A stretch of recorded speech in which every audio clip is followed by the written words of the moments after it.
Hello दोस्तों, नमस्कार। स्वागत है आप सभी का आपके अपने चैनल में। दोस्तों, आज के इस वीडियो में हम लोग अध्ययन करेंगे अंकीय क्षमता। दोस्तों, वीडियो को अंत तक देखिएगा। अंकीय क्षमता से लगभग 1 नंबर या 2 नंबर हर परीक्षा में पूछा जाता है, तो धैर्य से देखिएगा। चैनल पर नए हैं तो चैनल को सब्सक्राइब करके बेल वाले आइकन को दबा लीजिए। चलिए जानते हैं अंकीय क्षमता में कौन कौन से प्रश्न पूछते हैं। तो दोस्तों, सबसे पहले हम जानेंगे कि अंक हम किसे कहते हैं। अंक, ठीक है। तो गणित में किसी भी संख्या को प्रदर्शित करने के लिए 10 चिन्हों की आवश्यकता होती है, जिन्हें हम क्या कहते हैं, अंक कहते हैं। गणित में किसी भी संख्या को प्रदर्शित करने के लिए 10 चिन्हों की आवश्यकता होती है, जिन्हें हम अंक कहते हैं। जो 0, 1, 2, 3, 4, 5, 6, 7, 8, 9 ये हमारे 10 चिन्ह हैं, ठीक है। ध्यान रखिएगा, 0 एक असार्थक अंक है, शेष सभी क्या हैं, सार्थक हैं। 0 क्या है, असार्थक है, यानी कि कोई वस्तु एक है, ठीक है। मान लीजिए एक पेन है तो एक वस्तु है, तो इसके लिए हम 1 दर्शाते हैं। अगर 2 पेन है, ठीक है, तो उसके लिए हम 2 दर्शाते हैं। क्या दर्शाते हैं, 2 दर्शाते हैं। अगर 3 वस्तु है तो उसके लिए हम 3 दर्शाते हैं। ये अंक जो है ये हमारे चिन्ह हैं, ठीक। चलिए आगे देखते हैं।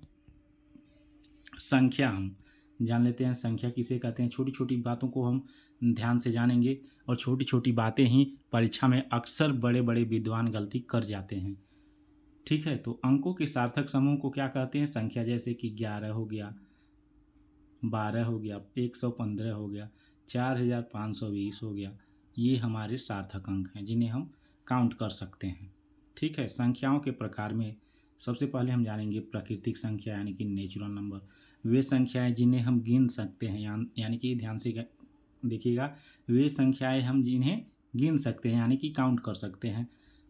जैसे 1, कोई वस्तु है, रखी है, 1 है, तो हम इसे गिन सकते हैं और उसको प्रदर्शित कर सकते हैं। 1 कोई वस्तु है, मान लीजिए 2 क्या है, आम रखा है, ठीक है। तो इन्हें हम काउंट कर सकते हैं ना, और इन्हें हम प्रदर्शित कर सकते हैं 2 से।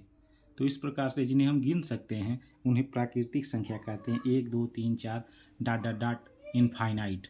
यानी कि सबसे छोटी प्राकृतिक संख्या क्या है, 1 है, किंतु हम सबसे बड़ी संख्या का पता नहीं लगा सकते, अतः हम कह सकते हैं कि अनंत है, ठीक है। 0 को हम नहीं गिन सकते, इसलिए 0 क्या है, प्राकृतिक संख्या नहीं है। याद रखिएगा, 0 क्या है, प्राकृतिक संख्या नहीं है।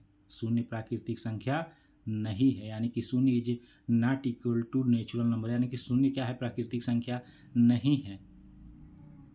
पूर्ण संख्या, पूर्ण संख्या देखिएगा, 0 और सभी प्राकृतिक संख्याओं को मिला दिया जाए तो पूर्ण संख्या बन जाता है, ठीक है।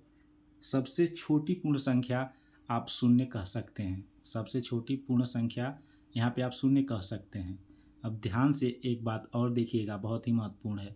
सभी प्राकृतिक संख्या पूर्ण संख्या होती हैं, किंतु सभी पूर्ण संख्या प्राकृतिक संख्या नहीं होती हैं। क्यों, क्योंकि पूर्ण संख्याओं में 0 है, और 0 क्या है, प्राकृतिक संख्या नहीं है, क्योंकि ये सार्थक अंक नहीं है और इसे हम काउंट नहीं कर सकते हैं, ठीक है ना, याद रहेगा।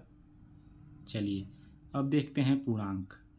पूर्णांक 0 सहित सभी पूर्ण संख्याएं और प्राकृतिक संख्याएं और प्राकृतिक संख्याओं के ऋणात्मक मान को हम क्या कहते हैं, पूर्णांक कहते हैं, ठीक है। सबसे यहाँ पे देखिएगा, सबसे छोटी यानी कि 0 क्या है, सबसे पूर्णांक छोटा है, 0 है, ठीक।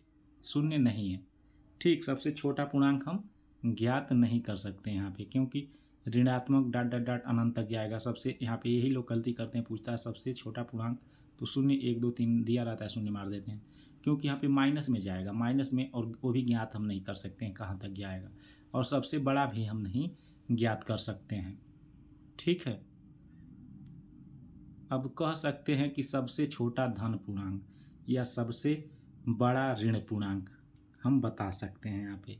तो दोस्तों, मुझे उम्मीद है ये वीडियो आपको पसंद आया होगा। इसी अंकीय क्षमता का नेक्स्ट पार्ट जो है, नेक्स्ट वीडियो में हम आपको बताएंगे, ठीक है। छोटा छोटा हम वीडियो बनाकर छोटा छोटा थोड़ा थोड़ा अध्ययन करेंगे ताकि हमें समझ में आए, क्योंकि अभी हम गणित सीख रहे हैं। तो दोस्तों, मुझे उम्मीद है आपको वीडियो पसंद आया होगा। वीडियो पसंद आया लाइक करें, शेयर करें और चैनल को सब्सक्राइब करके बेल वाले आइकन को दबा लें। और जो भी समझ में न आया हो कमेंट के माध्यम से हमें पूछ सकते हैं। धन्यवाद। जय हिंद, जय भारत।